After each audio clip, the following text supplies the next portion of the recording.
In this video, we are going to see about what is the definition of a purchasing power parity. Purchasing power parity అంటే ఏమిటో మనము ఈ వీడియోలో చూసాము. జనరల్గా మనకి జీడిపి ఆఫ్ ఏ కంట్రీని మనం క్యాల్కులేట్ చేయడం చూసాం కదా. జీడిపిని క్యాల్కులేట్ చేసేది ఏ మెజర్లో చేస్తారంటే generally it is ranked by GDP nominal terms. Nominal real మీకు తెలుసు కదా. రియల్ అంటే inflation is taken in to account, whereas nominal means inflation is not taken in to account. It is estimated in quarterly basis nominal GDP. So India rank ఇక్కడ ఇచ్చున్నారు GDP nominal అయితే ఎంత అని. So another measure which is commonly used by economist to rank India or to gauge India is GDP at PPP, that means purchasing power parity. అంటే జీడిపిని purchasing power ప్యారిటీలో కూడా మనము కొలవడం జరుగుతుంది. ఓకే, ఎకనమిస్ట్ అని కొలుస్తారు. ఇంతవరకు మనం చూసింది జీడిపి అట్ నామినల్, జనరల్గా మనం తీసుకునేది వచ్చి జీడిపి అట్ నామినల్ ప్రైజెస్లో క్యాల్కులేట్ చేస్తాము. కానీ ఎక్కువగా పర్చేసింగ్ పవర్ ప్యారిటీతో కంపేర్ చేయడానికి ముఖ్య ఉద్దేశం ఏంటంటే క్రాస్ కంట్రీ కంపారిజన్ అనమాట. డిఫరెంట్ కంట్రీస్ తోటి మన జీడిపిని కంపేర్ చేయాలంటే బెస్ట్ వచ్చేసి GDP at PPP, purchasing power parity. అసలు పర్చేసింగ్ పవర్ ప్యారిటీ అంటే ఏంటి?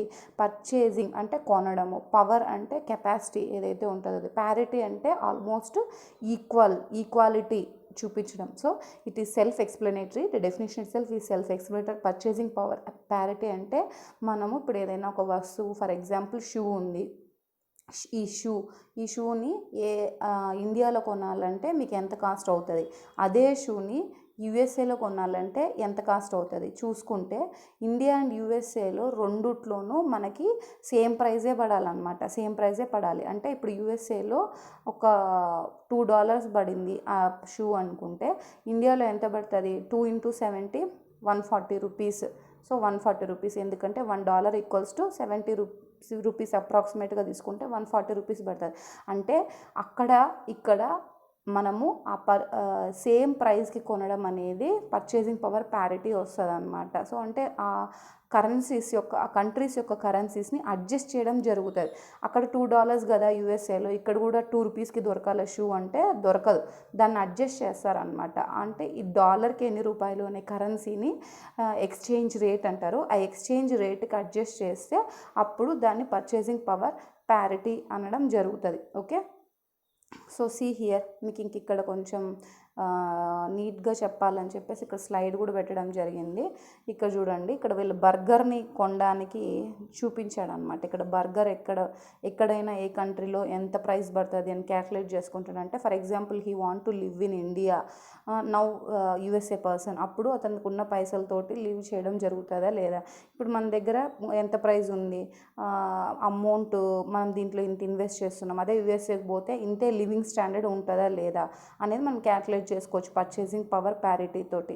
ఓకే, నెక్స్ట్ ఇక్కడ చూస్తే definition. See the definition, it compares different countries currencies through basket of goods approach. Basket of goods approach means it is nothing but, so we're comparing different countries currencies. Comparing అంటే మామూలుగా ఒక $1కి ఎన్ని రూపాయలు, ఎన్ని euros ఉంటాయి డాలర్కి, అట్లా compare. Basket of goods అంటే ఫర్ ఎగ్జాంపుల్ యాపిల్ ఇట్లాంటివన్నీ, ఫుడ్ ఒక గూడ్స్, కన్జ్యూమర్ గూడ్స్ ఒకవైపు, అట్లా అనమాట. So it compares economic productivity and standard of living between the two countries. Importance ఏంటంటే ఒక స్టాండర్డ్ ఆఫ్ లివింగ్ అంటే ఒక $1కి అక్కడ ఏమొస్తే, ఫర్ ఎగ్జాంపుల్ యాపిల్ మ్యాక్ అనేది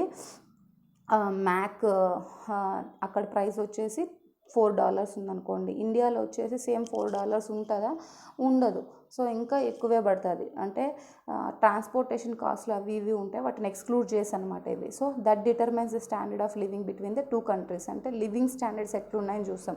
so many countries adjust GDP to their PPP.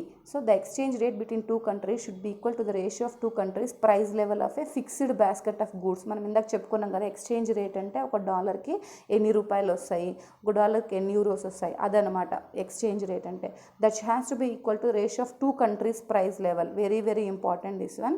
Ratio అంటేనే మీకు తెలుసు ఒక డివిజన్ అని చెప్పేసి. సో డివైడెడ్ బై న్యూమరేటర్లో ఏముండే, డినామినేటర్లో ఏముండే అంటే price of a good of one country divided by price of this good of the same good in another country అనమాట. చూడండి, ఇక్కడ పర్చేసింగ్ పవర్ ప్యారిటీ ఫార్ములా ఇక్కడ ఇవ్వడం జరిగింది. Cost of a good X in currency one, అంటే ఒక shoe ఇందాక చూసినాం కదా, షూ $2 అయితే అది డాలర్స్లో తీసుకున్నాం. అదే cost of a good X in currency 2 ఎన్ని రూపాయల్లో జరుగుతుంది 140 రూపీస్ డివైడ్ చేస్తే మనకి పర్చేసింగ్ పవర్ ప్యారిటీ అనేది వస్తుంది అనమాట. సో ఓకే, నెక్స్ట్ ఇక్కడ మీరు ఒక కోక్ని డిఫరెంట్ కంట్రీస్లో కొనాలంటే ఎంతెంత ప్రైస్ అవుతుంది అని చెప్పి మెన్షన్ చేస్తాం. Maybe it is not clearly visible, but my intention is to get the attention that the price of a coke varies from one country to another country. So okay, but heavily it doesn't varies in USA, almost same ఉంటుంది. Next cost of a products ఇక్కడ చూసుకున్నట్లయితే purchasing parity formula ఇచ్చినాము. Price of good in one currency divided by another currency వేసుకుంటే మనకు వచ్చేస్తుంది.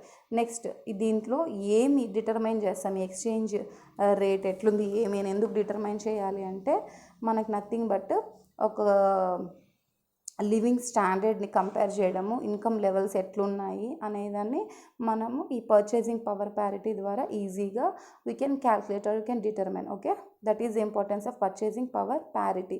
So generally GDP we have seen India's GDP is $3 trillion.